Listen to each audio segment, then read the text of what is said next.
भाग्य उन्हीं का साथ देता है जो वक्त के साथ बाहों को चढ़ाकर हमेशा मेहनत के लिए तैयार रहते हैं। Hello friends, I am Uday in front of you और आज हम लोग डिस्कस करेंगे यूपी टेट प्राथमिक के अंतर्गत उसके सिलेबस का जो संख्याएं हमारा पोर्शन था उससे रिलेटेड जितने भी एग्जाम्स में क्वेश्चंस आए हुए हैं विभिन्न एग्जाम्स में, वो सारे हम लोग आज डिस्कस करने वाले हैं। चलिएगा शुरू करते हैं। पहले 2018 यानी कि 2018 के मैथमेटिक्स का जो प्राथमिक का पेपर आया था उससे कुछ संख्याओं से रिलेटेड क्वेश्चन उसमें पूछे गए थे, वो मैंने यहाँ पे रखे हैं। पहला क्वेश्चन यहाँ पे दिया गया था कि 100 के समभाजकों यानी कि इवन डिविजर्स है ना, इवन डिविजर्स की संख्या होगी। यहाँ पे 100 के समभाजकों की संख्या पूछी गई है। ऐसा क्वेश्चन कभी भी मिलेगा तो हमें सबसे पहले क्या करना है, इस 100 के गुणनखंड कर लेने हैं। चलिएगा, गुणनखंड करने का तरीका आपको पता है, किस तरह से आप गुणनखंड करते हैं, है ना। इसे आप एलसीएम मेथड कहा करते हैं।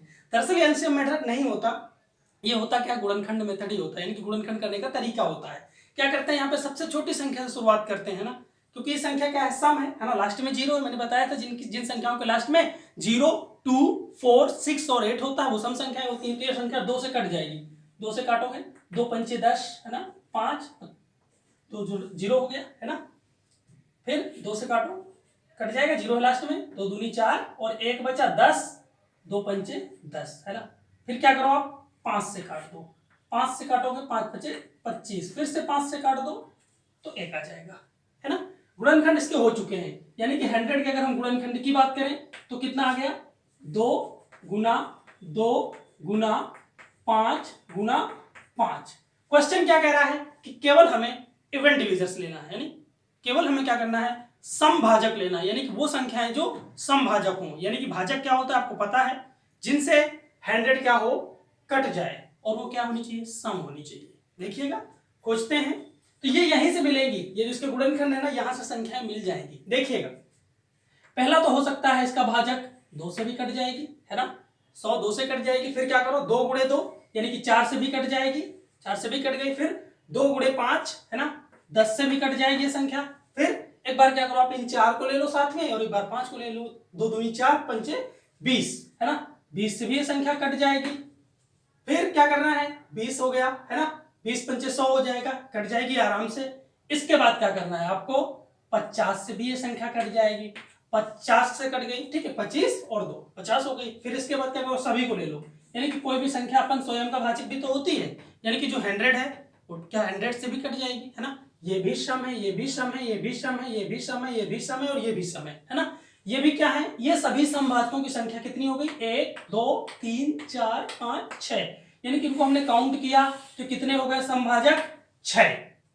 लेकिन क्या अगर कोई बड़ी संख्या आ जाए तो एग्जाम में हम कर पाएंगे, इतना देर करते रहेंगे, गिनते रहेंगे और गिन नहीं पाएंगे। चलिए कुछ देखते हैं अलग मेथड्स है ना, कैसे इसको इजीली किया जा सकता है। समझिएगा, हमें क्या करना है, अगर मान लीजिए कि इस क्वेश्चन में हमसे पूछे गए होते कि कुल कितने भाजक होंगे है ना, फिर पूछा गया होता दूसरा क्वेश्चन, तो उसने पूछा ही है कि समभाजकों की संख्या है ना, यानी कि यहाँ पे पूछा गया है हमसे कि इवन डिविजर्स है ना, नंबर ऑफ इवन डिविजर्स, और फिर इसके बाद पूछ लिया गया होता नंबर ऑफ ऑड डिविजर्स, यानी कि ऑड डिविजर्स की नंबर कितनी है। देखिएगा, समझिएगा इन तीनों क्वेश्चन से है ना, एक क्वेश्चन से 3 क्वेश्चन बन रहे हैं अपने पास। देखिएगा, कुल भाजकों की संख्या कभी भी निकालना है, पहले तो फैक्टर कर लो। फैक्टर कर लिया हमने, फैक्टर कितने आए इसके, 2 गुणे 2 गुणे 5 गुणे 5 कर लिया है ना। 2 कितनी बार आया है, 1 2, तो 2 की घात 2 है ना, जितनी बार आएगा वो ऊपर लगा देंगे।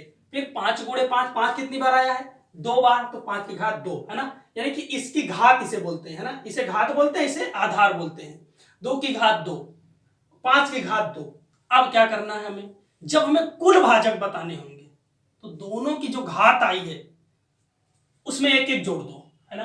देखो 2 प्लस 1 हो गया, गुणे का बीच में चिन्ह लगाओ, अगले गुणनखंड के पास जाओ, उसकी घात देखो, उसकी घात कितनी है 2, उसमें भी 1 जोड़ दो, दोनों में एक एक हमने जोड़ा, 2 प्लस 1 3 हुआ, 3 गुणा 3 3, देखो 2 प्लस 1 3 हुआ, बीच में गुणा है, गुणा हो गया, 2 प्लस 1 3, 3 गुणे 3 का मतलब 9, यानी कि टोटल हमारे पास कितने गुणनखंड होंगे, 9। अगर हमसे क्वेश्चन ये पूछा होता, दरअसल जो ऑप्शन में दिया था 5 दिया था, लेकिन मैंने यहाँ पे 9 सम्मिलित किया है। अगर हमसे क्वेश्चन ये पूछा होता कि कुल भाजकों की संख्या, तो 9 है ना। फिर क्वेश्चन ने क्या पूछा है, समभाजकों की संख्या। अब समझिए कि समभाजकों की संख्या कैसे निकालेंगे, हमें देखना है कि वो फैक्टर जो सम होगा उसकी घात में कोई चेंज नहीं करना है। तो यहाँ पे देखो सम ये वाला है, तो तो इसकी घात में कोई चेंज नहीं करना, उसको ज्यों का त्यों रख दो। रख दिया हमने, 2 को चुपचाप रख दिया। और इसके अलावा जितने भी फैक्टर होंगे, यानी कि इसके अलावा जो विषम फैक्टर होंगे उनकी पावर देखो। तो विषम क्या है 5 है, यानी कि ऑड क्या है 5, 5 की पावर में क्या है 2, 2 प्लस 1 कर लो, एक ऐड कर लो इसमें, है ना। इसमें ऐड करना है, अगर सम भाजक कहेगा तो उसमें ऐड नहीं करना, ठीक है। अब ध्यान से समझिएगा, कितना आ गया ये 2, और ये हो जाएगा 2 गुना 3, कितना आ गया भाई 6। तो कितने गुणनखंड होंगे 6। कौन सा ऑप्शन सही होगा इसमें, ए ऑप्शन सही होगा। उससे पहले हमने काउंट भी किया था कौन कौन से थे, है ना। इसके बाद अगर क्वेश्चन हमसे कहता है विषम भाजकों की संख्या, विषम भाजकों की संख्या निकालने के लिए हमें क्या करना होता है, इसमें हम सम वाले पार्ट को, यानी कि सम के जो गुणनखंड होते हैं उन्हें क्या करते हैं, छोड़ देते हैं। जो विषम है कितना हो जाएगा बेटा 2 प्लस 1, है ना। विषम पावर कितनी है 2, 2 प्लस 1 कितना हो जाएगा 3। कितने गुणनखंड होंगे 3। यानी कि अगर हम देखना चाहें कि कौन कौन से फैक्टर हो सकते हैं, तो एक संख्या तो ये 1 से कट जाएगी, है ना। एक 5 से कटेगी, और एक किससे डिवीजन होगा भाई, एक 25 से, है ना। 1, 5 और 25 के अलावा कोई भी ऐसा तीसरा फैक्टर नहीं है जो 100 को डिविजिबल कर सके और वो ऑड हो, है ना। समझिएगा। सेकंड क्वेश्चन देखिएगा, कह रहा था 3 की पावर दिया गया था 1989, है ना। 3 की पावर 1989 में से अगर 7 से डिवाइड किया जाए तो रिमाइंडर क्या होगा, है ना। रिमाइंडर मतलब कि शेषफल क्या होगा, देखिएगा। ऑप्शन दिए गए थे, कह रहा था क्वेश्चन कह रहा था कि 3 की पावर 1989 को अगर हम 7 से डिवाइड करें, 7 से डिवाइड करें, देखिएगा ऐसे ही समझ में आ जाएगा क्वेश्चन, कुछ भी नहीं करना इसमें। 7 से भाग देने पर शेषफल क्या होगा, आपको पता होगा किसी भी संख्या में अगर आप भाग देते हो, किसी भी संख्या से अगर आप भाग देते हो, है ना, किसी भी नंबर से अगर आप डिवाइड करते हो, तो कभी भी रिमाइंडर उस संख्या के बराबर या उस संख्या से बड़ा नहीं आएगा। उस संख्या के बराबर भी नहीं आ सकता, उससे बड़ा भी नहीं आ सकता। जैसे कि आप देखिएगा, मैं थोड़ा सा आपको बताता हूं। 2 से भाग दिया हमने 3 से, 2 को भाग दीजिए 3 को भाग दीजिए 2 से, है ना, 3/2। क्या कभी इसका रिमाइंडर 3 आ सकता है, नहीं। देखिएगा, भाग दीजिए, एक बार जाएगा, है ना, कितना हो जाएगा 1, कितना आया 1। इससे हमेशा छोटा आएगा, ना तो उस संख्या के बराबर आ सकता है, ना तो उस संख्या से बड़ा आ सकता है। तो यहां पे देखिए 7 से डिवाइड किया जा रहा है। अगर ये 7 से डिवाइड किया जा रहा है तो मतलब कहने का यह है कि कभी भी डिवीजर से बड़ा नहीं आ सकता, यानी कि यहाँ पे कभी भी 2 से बड़ा नहीं आ सकता। यहाँ पे ऐसा नहीं हो सकता कि शेषफल यहाँ पे हमारे पास 2 बच जाता, बिल्कुल नहीं। अगर 2 बचता तो मतलब एक बार भी और जा रहा था, कभी भी इससे बड़ा नहीं आएगा। मतलब कि एक ऑप्शन ये कट जाएगा और एक ऑप्शन ये कट जाएगा, 2 ऑप्शन क्या हो गए, कैंसिल हो गए। हमारे पास 2 ऑप्शन बचे, एक है 0, दूसरा क्या है 6। अब देखिएगा, अब 3 से अगर हम देख लीजिए, 3 के गुणनखंडों में ही भाग दिया जाएगा, है ना। 3 के फैक्टर्स, 3 का देखो, 3 में अगर भाग दोगे 7 का तो माइनस का 4 आएगा, है ना। 3 की पावर 2, मतलब कि 9 में भाग दोगे तो कितना आएगा 2 आएगा, है ना। और देखो 0 तभी आएगा, 0 तब आ सकता है जब 7 से भाग देने पर 3 पूरी तरह से कट जाए। 3 का कितने भी गुणनखंड आप ले लीजिए एक साथ, कभी भी 7 से पूरी तरह से विभाजित नहीं होगा। और अगर 7 से विभाजित नहीं होगा तो 0 शेषफल कभी नहीं आएगा, क्योंकि 0 शेषफल उसी का आता है जो संख्या पूर्णतः कट जाती है। ये भी नहीं हो सकता, तो बचे कौन, ऑप्शन ए 6, है ना। यहां पे जो इसका रिमाइंडर होगा वो क्या होगा 6 होगा। इसके बाद नेक्स्ट क्वेश्चन देखिएगा, कह रहा है सबसे छोटी ऋणोत्तर अभाज्य पूर्णांक, सबसे छोटी, यहां पे हमसे पूछा गया है सबसे छोटी ऋणोत्तर अभाज्य पूर्णांक। ऋणोत्तर का मतलब होता है ऋण से इतर, यानी कि नॉन निगेटिव प्राइम इंटीजर्स की बात हो रही है। नॉन निगेटिव प्राइम इंटीजर, यानी कि वो ऐसा इंटीजर यहां पे निकालिए, ऐसा इंटीजर निकालिए जो ना तो क्या हो प्राइम हो, है ना। प्राइम तो समझ रहे हो ना, ऐसी नंबर जो अपने अलावा किसी से ना कटे, एक से कट जाए और अपने से कट जाए, इसके अलावा किसी से डिविजिबल ना हो, वो क्या होती है हमारी अभाज्य संख्या। तो पूर्णांक की बात हो रही है, यहाँ पे सारे ऑप्शन पॉजिटिव पूर्णांक दिए गए हैं, क्योंकि मैंने पूर्णांक आपको बताया था, मैंने आपको पूर्णांक बताया था ना। पूर्णांकों में क्या होता है 0 होता है,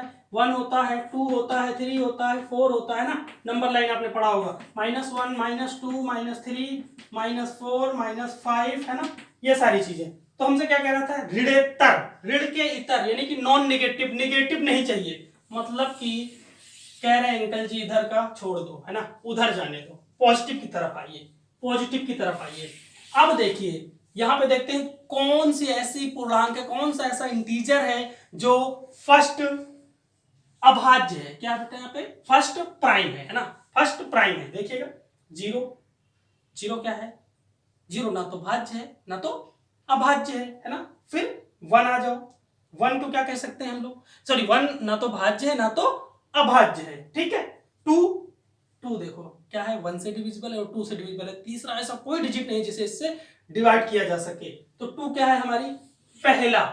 टू क्या है, पहली ऐसी अभाज्य संख्या जो सबसे छोटी है। क्या है, सबसे छोटी अभाज्य संख्या, या कह सकते हैं सबसे छोटी ऋणात्मक अभाज्य संख्या। यानी कि दूसरे शब्दों में आप ये कह सकते हो यहाँ पे इस lowest non negative prime integer, वो क्या है, टू। ऑप्शन कौन सा सही होगा, सी सही होगा, ध्यान रखिएगा यहाँ पे।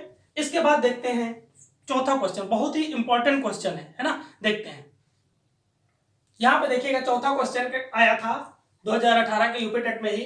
यदि सभी प्राकृतिक संख्याओं को, है ना, कह रहा सभी नेचुरल नंबर्स को ए एंड बी के लिए इस टाइप से लिखा गया है, ए स्टार बी। स्टार क्या है, एक ऑपरेशन यूज किया गया है, उसने अपने तरीके से यूज किया है, कोई कंफ्यूजन नहीं, एक ऑपरेशन है। वो कह रहा है कि ए स्टार बी का मतलब जो है ना वो क्या है, A square plus B square minus A B. जिस तरह से उसने यूज किया है ऑपरेशन को, जिस तरह से उसने संक्रिया का इस्तेमाल किया, वही संक्रिया का इस्तेमाल हम लोग वहां पे कर लेंगे, उसी प्रकार से रख लेंगे। चलिएगा वो क्या कहना चाह रहे हैं, मिस्टर कहना चाह रहे हैं कि स्टार ए स्टार बी जो है वो इक्वल है किसके, A square plus B square minus A B.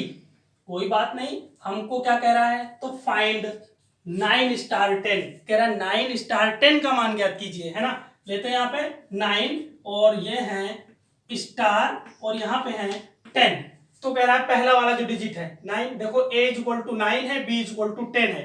जहां जहां a है वहां पे 9 रख दीजिए, जहां जहां b है वहां पे 10 रख दीजिए। रखिएगा तो कितना हो जाएगा, 9 का स्क्वायर प्लस b की जगह पे 10 रखना, 10 का स्क्वायर माइनस 9 गुणे 10।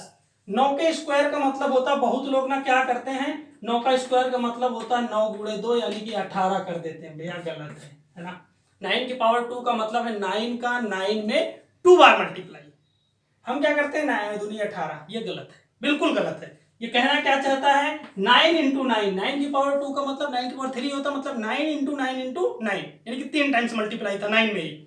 जितनी पावर होगी उतने टाइम्स उस नंबर का उसी में मल्टीप्लाई करना है हमें, है ना। 9 की पावर 2 था तो 9 गुणे 2 यानी कि 81 हो गया। यहाँ पे कितना हो गया, 81, 81 प्लस, और यहां पे कितना हो जाएगा 10 इंटू 10 100, है ना, 100 प्लस फिर कितना हो जाएगा 90। 10 इंटू 9 इंटू 10 कितना हो जाएगा, 9 दहम 90, है ना, 90 माइनस का 90 आएगा। कितना, यहाँ पे माइनस का 90, माइनस का 90 हो गया, कोई बात नहीं, चलने दो।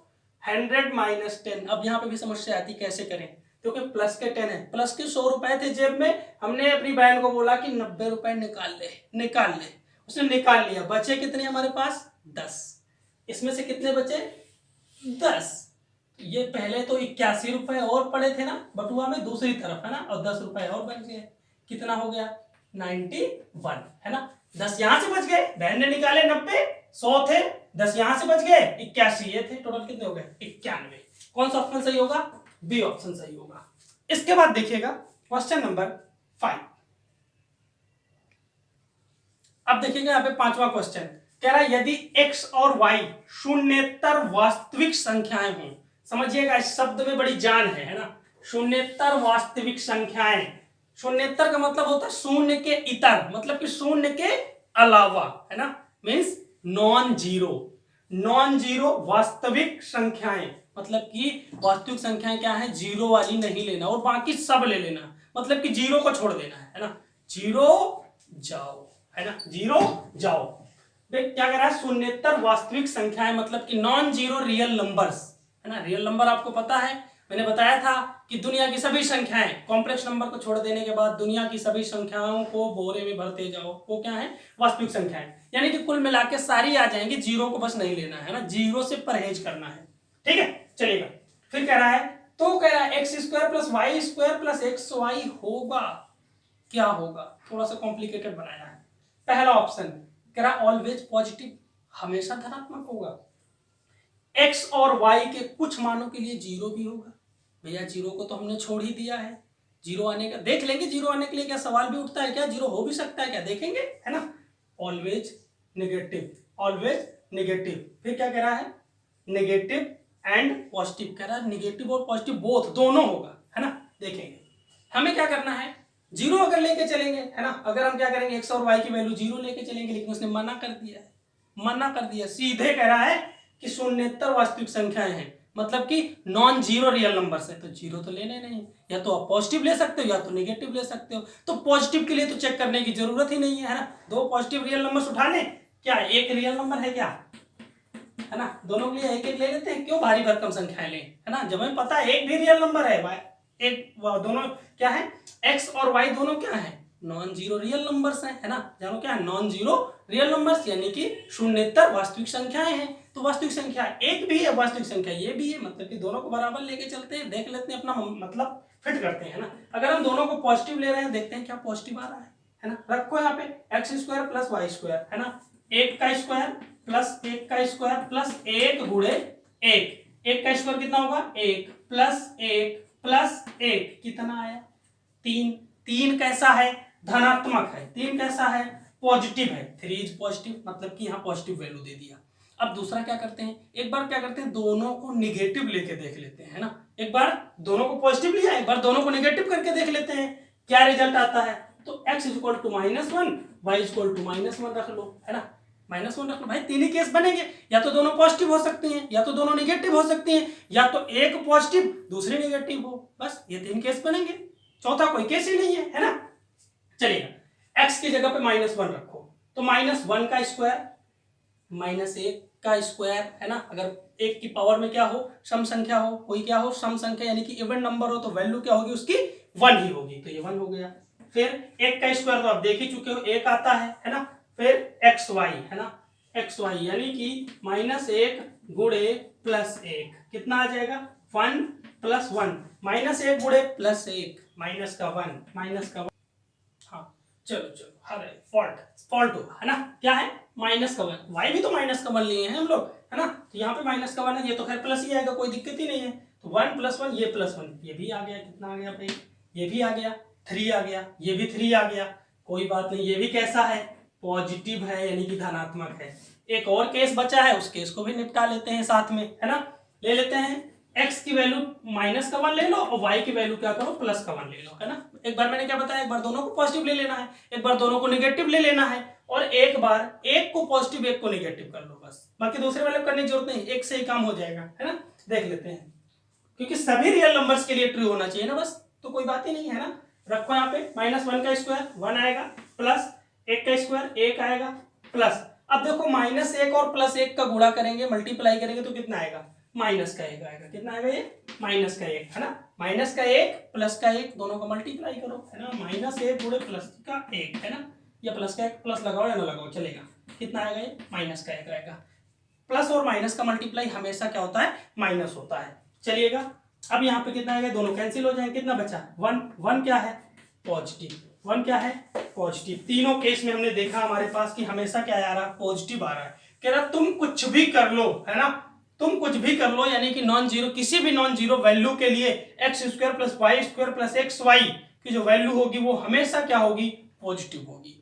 हमेशा कोई ऐसे संख्या में मत फंसिएगा कि यहाँ पे 2 रखने लगो, 3 रखने लगो, 4 रखने लगो, बड़ी संख्या रख लो, फिर कैलकुलेशन करते रहो आधा घंटे, छोटी करो, कि वो आपको उसने फ्रीडम दे रखी है ना।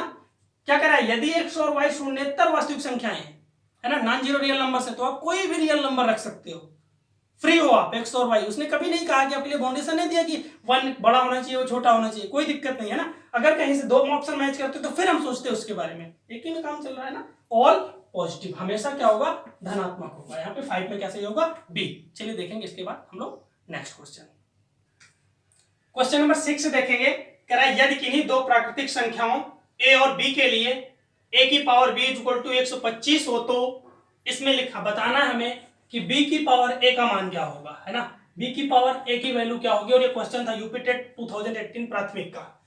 दूसरा क्वेश्चन है, इसे देखेंगे, पहले इसको देखते हैं। यहाँ पे छठा क्वेश्चन है ना, कह रहा है कि a की पावर b। तो देखिए ऐसा क्वेश्चन कभी भी आएगा ना, है ना, थोड़ा सा हाथ घुमाना है, आराम से हो जाएगा। हमें पता है कि ये इधर कैसी फॉर्म लिखी हुई है, ये इधर एक्सपोनेंशियल फॉर्म में लिखा हुआ है। कैसा लिखा हुआ है? घातांक रूप में लिखा हुआ। कैसा लिखा हुआ है? इसे क्या बोलते हैं? घातांक, है ना, घातांक, है ना।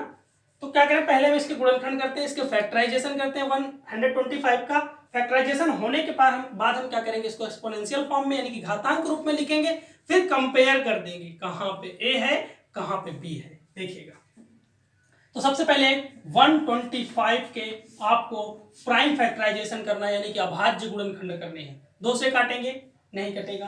3 से काटेंगे, नहीं कटेगा, क्योंकि संख्या के अंकों का अगर योग 3 से डिविजिबल संख्या कट जाएगी। नहीं, देखिए यहाँ पे 1 और 3 5, 5 3 8, 8 3 से नहीं कट रहा ना, तो संख्या 3 से नहीं कटेगी। 4 से कटने का सवाल ही नहीं होता, क्योंकि संख्या 2 से ही नहीं कटी थी। 5 से देखते हैं ट्राई करके, 5 लास्ट में 5 या 0 है तो 5 से कटेगी, है ना।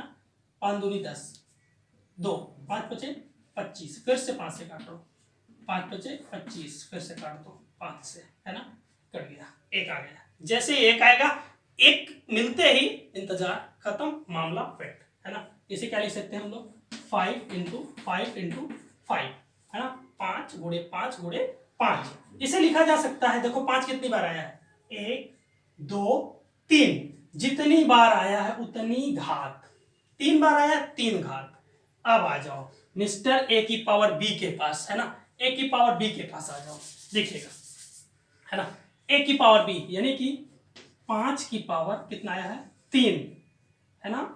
इसे तो यही रहने दो ना, इधर तो a की पावर b 125 को हमने क्या लिखा है? 5 की पावर 3। कंपेयर करो, कंपेयर करो, जो संख्या बेस के पास है उसे बेस में रहने दो, और जो पावर में है, एक्सपोनेंट्स में है, उसे एक्सपोनेंट्स के पास रहने दो। यानी कि जो घात आधार में है उसे आधार के पास रहने दो, आधार की वैल्यू हो गई, जो घात के पास है वो घात की वैल्यू हो गई। a बराबर कितना हो गया? 5, और b बराबर कितना हो गया? 3। वैल्यू किसकी निकालनी है? b की पावर a, b की पावर a। अब देखो हमें वैल्यू निकालनी b की पावर a की। b का वैल्यू कितना है यहाँ पे? 3, और a का वैल्यू कितना है? 5। अब 3 के पावर 5 का मतलब कितना हो गया?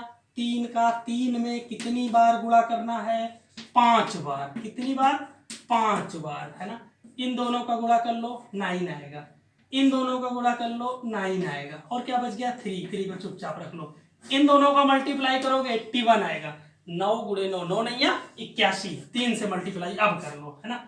3 कन्नम 3 और 8 त्रिक 24, है ना, 243, है ना, 243। कौन सा ऑप्शन सही होगा यहाँ पे? सी ऑप्शन सही होगा। अगर इस टाइप का क्वेश्चन आता है तो उसे ऐसे करना है हमें। फिर इसके बाद एक बेहतरीन सा क्वेश्चन है, बहुत छोटा क्वेश्चन है ना, इससे पहले वाले में भी आया था। देखिएगा, इस बार सारे टाइप्स की बात कर लेंगे जहां जहां से क्वेश्चन इस टाइप के बन सकते हैं।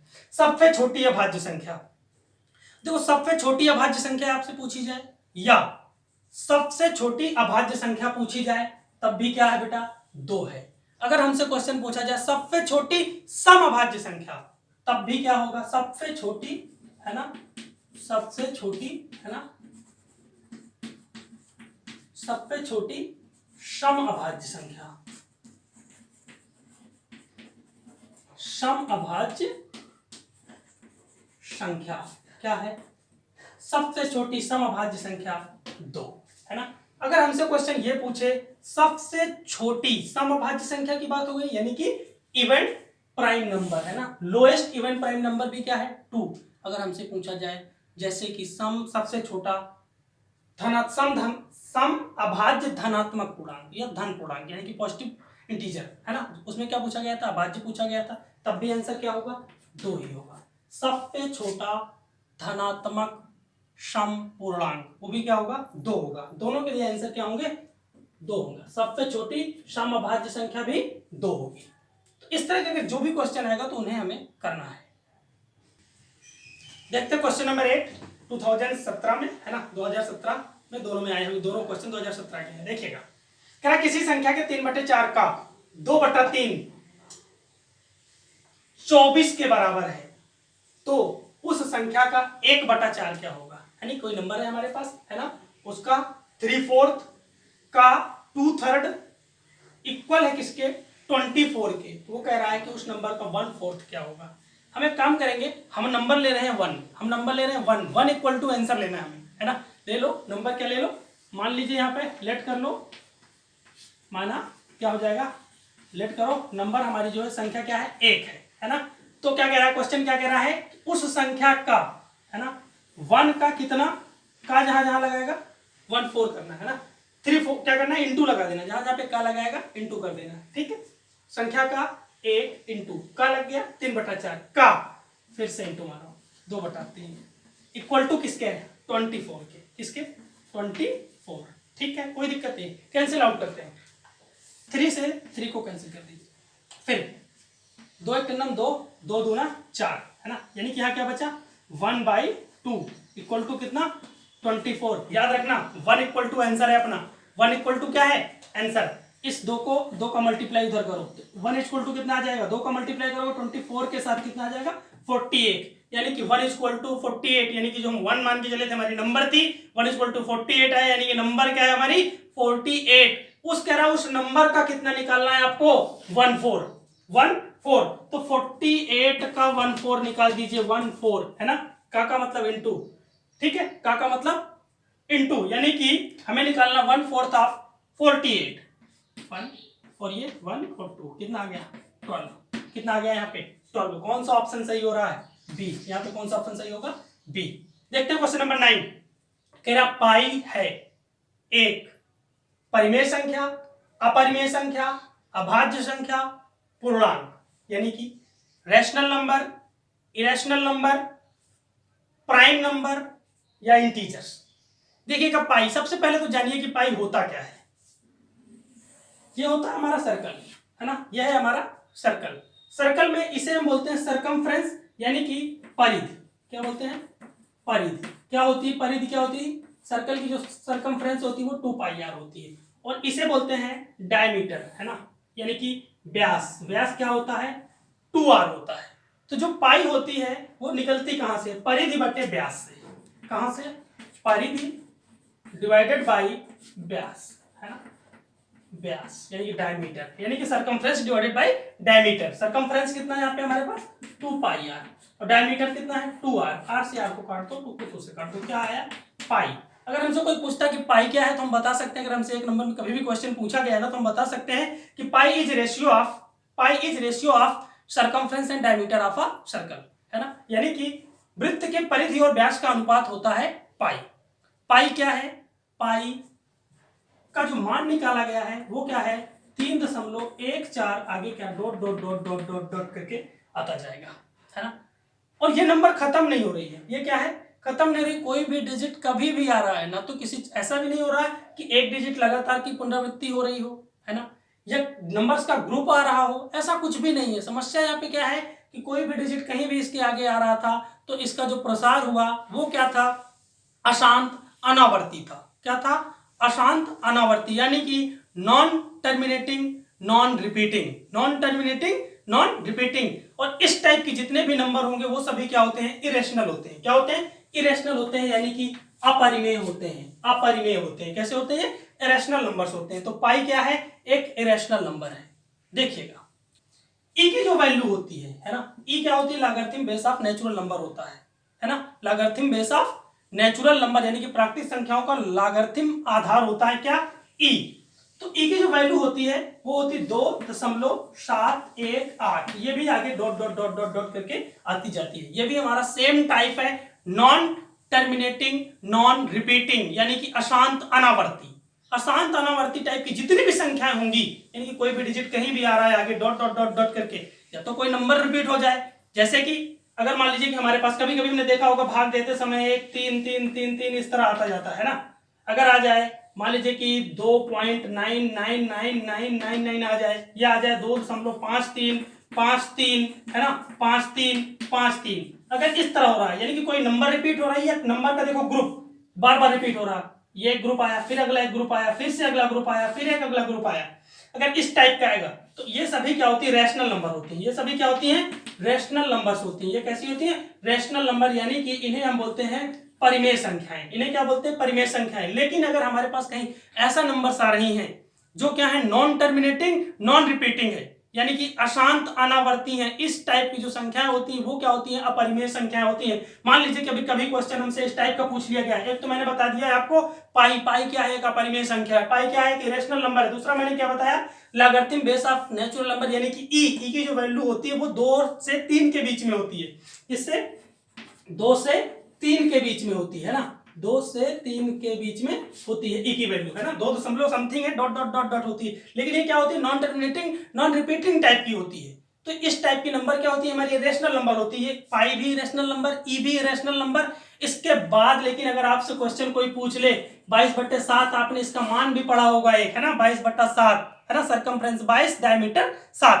तो ये जो होता है 22/7 ये परिमेय होता है। ये क्या होता है, रेशनल नंबर होता है। ये क्या होता है, परिमेय होता है। याद रखना, इस टाइप की नंबर होंगी अगर कोई डिजिट रिपीट हो रहा है या किसी डिजिट्स का ग्रुप रिपीट हो रहा है, दशमलव के बाद डेसिमल के बाद की बात हो रही है ना, डेसिमल के बाद अगर कोई डिजिट रिपीट करे या डिजिट का कोई ग्रुप रिपीट करे तो वो क्या होंगी, सभी रैशनल नंबर होंगी, यानी कि परिमेय संख्याएं होंगी। लेकिन अगर हमारे पास सिचुएशन ऐसी आए कि डेसिमल के बाद ना तो कोई डिजिट रिपीट करे, है ना तो कोई डिजिट्स का ग्रुप रिपीट करे, तो वो इरेशनल नंबर होती है। जैसे समथिंग एग्जांपल्स आते हैं कई, देखिएगा ऐसा कुछ करके आ जाए 100 है ना, 10 फिर 100 1000 है ना। अब आप कहोगे सर यहाँ ग्रुप रिपीट हो रहा है। अरे ग्रुप कहाँ रिपीट हो रहा है, देखो कोई सीक्वेंस है क्या, है ना, एक सीक्वेंस है, ग्रुप नहीं रिपीट हो रहा। देखो 10 है पहले, फिर 100 आ गया, फिर 1000 आ गया, ग्रुप नहीं, डिजिट्स का ग्रुप नहीं रिपीट हो रहा। डॉट डॉट डॉट खत्म नहीं है अभी ये, डॉट डॉट डॉट, अगर डॉट डॉट लगा है तभी। लेकिन अगर यहाँ पे इसको खत्म कर दिया गया है ना, डॉट डॉट नहीं लगा, मतलब कि ये आगे नहीं है, बस इतना ही है। और इसका हम तो हर लिख सकते हैं, और जिनका हर यानी कि डिनोमिनेटर लिखा जा सकता है वो क्या होती है, सभी रेशनल नंबर होती हैं। तो अगर डॉट डॉट लगा होगा तब ये क्या हो जाएगी, इरेशनल नंबर। अगर एक एग्जांपल और देखते हैं 1001 है ना, फिर 0111 है ना, फिर 0111 डॉट डॉट डॉट, इस टाइप का आ रहा है, सीक्वेंस बन रहा है, ये भी क्या है, इरेशनल नंबर है। कैसा है ये, non terminating non repeating type का, ये भी क्या होगा, इरेशनल नंबर होगा, है ना। अगर देखिए 1 2 3 4 8 6 1 9 0 8 1 डॉट डॉट डॉट, कोई सीक्वेंस नहीं है, कौन सा डिजिट कहां आ रहा है, कब आ रहा है, कोई पता नहीं है। तो इस टाइप की जो नंबर होंगी वो क्या होंगी, नॉन टर्मिनेटिंग नॉन रिपीटिंग, यानी कि ये सभी क्या हैं, इरेशनल नंबर है। कैसी नंबर है, इरेशनल नंबर है ना, इरेशनल नंबर है, यानी कि अपरिमेय संख्याएं हैं। और देखिएगा √2, √3, √7, √11 है ना, 9 नहीं, 9 का 3 हो जाएगा, वर्गमूल निकल आएगा, जिनका वर्गमूल नहीं निकलता है ना, वो सभी क्या होती हैं, इरेशनल नंबर होती हैं। ये सभी क्या है, इरेशनल नंबर होती है। तो यहाँ पे 3 महत्वपूर्ण पॉइंट्स मैंने आपको बताए हैं। एक तो अपना पाई और ई को याद रखना। ई आपका प्राथमिक में नहीं आएगा, वो आपके जूनियर वाले में आ सकता है, लेकिन ये प्राथमिक में आ सकता है और आया हुआ भी है ना। और इसके बाद इस टाइप की भी अगर संख्याएं, यानी कि नॉन टर्मिनेटिंग नॉन रिपीटिंग, यानी कि अशांत अनावर्ती टाइप की संख्याएं मिलेंगी, यानी कि ना तो दशमलव के बाद ना तो संख्या का कोई अंक रिपीट हो, ना कोई ग्रुप रिपीट हो। अगर ऐसी सिचुएशन हमारे सामने आती है तो वो सभी क्या होंगी, अपरिमेय संख्या, यानी कि इरेशनल नंबर होंगे। अगर ग्रुप रिपीट होगा तो ध्यान रखना इस तरह से, या नंबर या कोई नंबर का ग्रुप रिपीट होगा तो क्या होंगी, रेशनल नंबर्स होती हैं। चलेगा, अब देखेंगे नेक्स्ट क्वेश्चन। रेशनल और इरेशनल के कॉन्सेप्ट को समझने के लिए ना, यहाँ पे हमें कुछ समझना है। सबसे पहले ना हमें रियल नंबर्स के डेसिमल एक्सपेंशन की बात कर लेते हैं, इसको समझ लेते हैं। यानी कि किसी भी परिमेय संख्या का दशमलव प्रसार अगर हम समझ गए तो यहाँ से रेशनल और इरेशनल के कॉन्सेप्ट को हम क्लियर कर लेंगे। समझिएगा, हम बचपन में जब बहुत छोटे थे ना तो एक मैडम जी पढ़ाया करती थी, हमें नहीं आपको, है ना, हमें तो गुरुजी ने पढ़ाया, खूब मारा है ना, पढ़ाया करती थी। और उन्होंने हमें कुछ डिवीजन दिए थे, है ना, भाग दिए थे। चलिएगा, एक बार उन्होंने ना आपको दिया हो सकता है ना, 25/4 है ना, 25/4 यानी कि 25/4, और आपने क्या किया, डिवाइड किया होगा। कितनी बार जाएगा, 4 6 24 है ना, 1, फिर कितना हो गया हमारे पास, 10 हो गया, 4 दूनी 8, फिर कितना बचा, 2 हो गया, 20, 4 पंचे 20। डिवाइड करने पे 6.25 आया, है ना। लेकिन एक बार उन्हीं मैडम जी ने थोड़ा सा हमारे साथ गलत किया। उन्होंने क्या किया, दे दिया कि चलो डिवाइड करो 10/3 है ना, 10/3 को डिवाइड करो। हम भी छोटे थे, है ना, आप भी छोटे थे, आपने क्या किया, 3/10 करना शुरू कर दिया।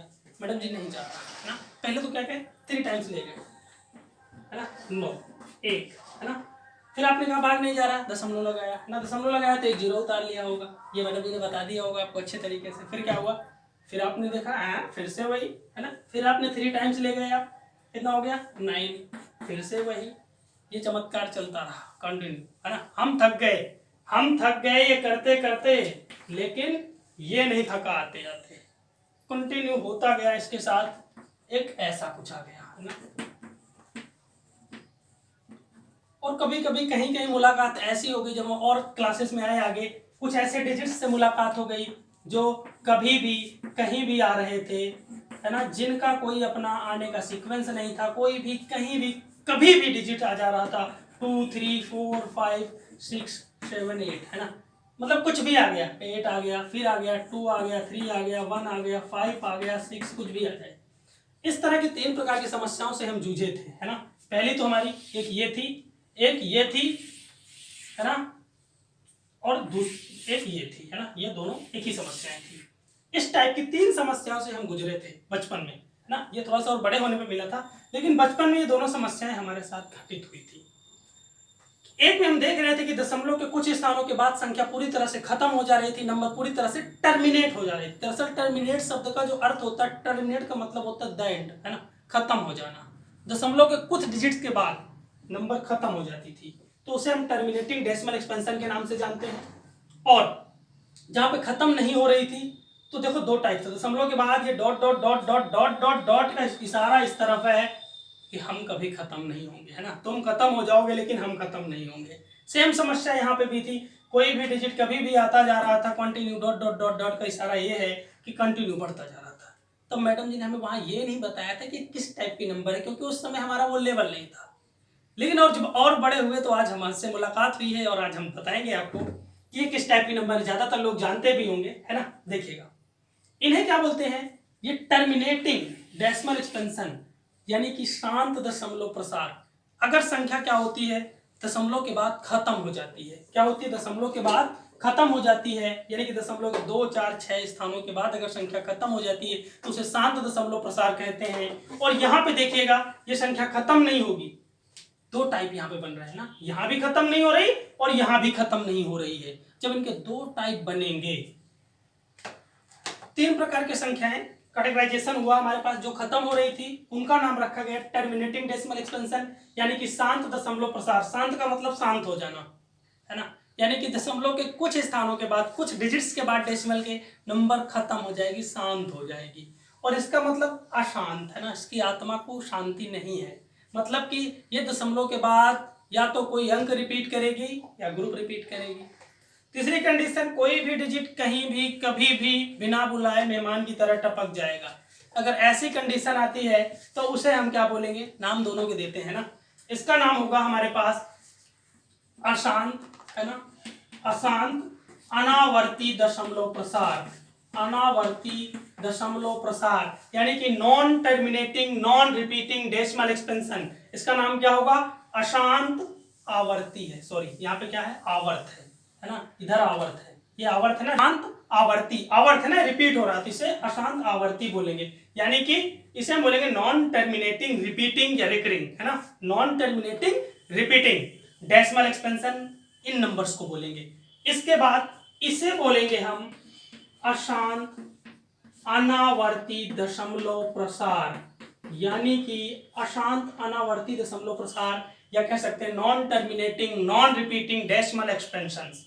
इस टाइप की चीजें हमने समझा दी। अब आपको हम ये समझाते हैं यहाँ पे कि कौन सा परिमेय होगा, कौन सा अपरिमेय होगा, कौन सा रेशनल होगा, कौन सा इरेशनल होगा। देखिएगा टाइप का आएगा यहाँ पे, ये दोनों जो टाइप है ना, ये दोनों टाइप ना, कौन सा, शांत दशमलव प्रसार और अशांत आवर्ती।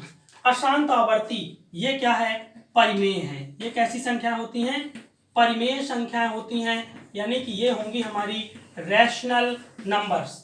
और इसके बाद इकलौती और अकेली और तन्हा अशांत आवर्ती, यानी कि non terminating non repeating numbers जो होगी वो क्या होंगी, अपरिमेय होंगी। ये कैसी संख्याएं होंगी, ये सभी अपरिमेय होंगी, यानी कि इरेशनल होंगी। कैसी होंगी, ये इरेशनल नंबर्स होंगी। ठीक है, तो याद रखना अगर दशमलव प्रसार हमारे पास शांत या अशांत यानी कि टर्मिनेटिंग और नॉन टर्मिनेटिंग में से रिपीटिंग वाला अगर आएगा, नॉन टर्मिनेटिंग रिपीटिंग या टर्मिनेटिंग दोनों में से कोई आएगा तो परिमेय संख्या होगी।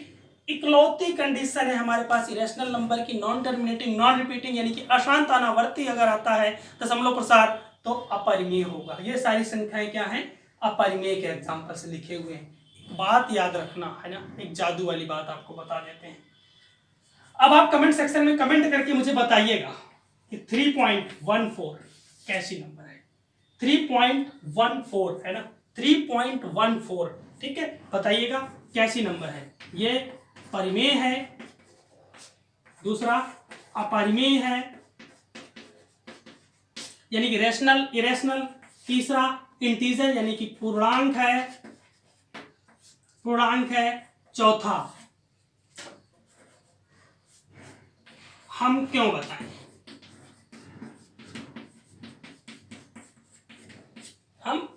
बताएं, चलिएगा कमेंट सेक्शन में कमेंट करके बताइएगा कि 3.14 कैसी नंबर है। मिलेंगे हम लोग नेक्स्ट लेक्चर में हम लोग डिविजिबिलिटी रूल देखेंगे और उससे रिलेटेड जो भी क्वेश्चंस आए हुए हैं वो देखेंगे, और जो बचे हुए हमारे नंबर्स के क्वेश्चन है विभिन्न एग्जाम्स के वो भी उठाएंगे। ठीक है, तब तक के लिए हंसते रहिए, मुस्कुराते रहिए, माँ बाप का ख्याल रखिए और अपना भी ख्याल रखिए। धन्यवाद।